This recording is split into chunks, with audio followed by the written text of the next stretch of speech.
I think President Moon carries two major messages. The first one is that we just had a very important inter-Korean dialogue in September. So the President Moon is trying to explain what's really going on between the two Koreas and gather some international support for this peace process.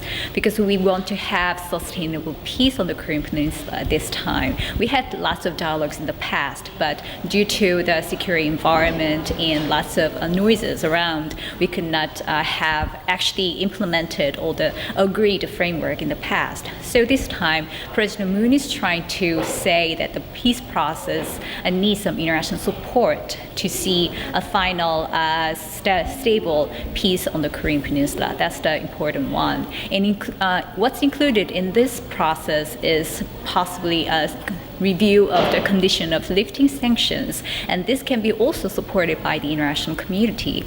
So the President Moon has emphasized this is time to think about the conditions to lift the sanctions on North Korea, because North Korea wants to stay with this idea of engaging in dialogue on denuclearization, but at the same time, because North Korea has shown some gestures like freezing its nuclear and missile program and inviting international community to oversee all this the processes.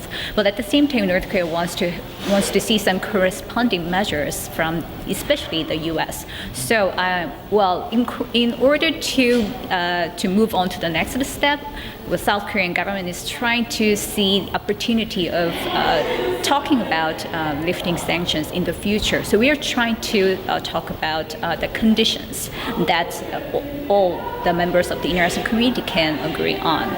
And the second message that I would like to emphasize is the letter from Kim Jong-un this time. It is not the first time that North Korean government was trying to reach out to Vatican to invite a pope. There were at least 2 times by his father and his grandfather, but conditions were not met at the time. So I think it is that can create a very friendly environment for the ongoing diplomatic process, engagement with the DPRK, if Pope receives that kind of invitation. Because so far as I know, Pope Francis supported the peaceful dialogue with the DPRK. So it's going to be a very symbolic and very meaningful event if that can happen. So I'm looking forward to see very positive response from the Vatican.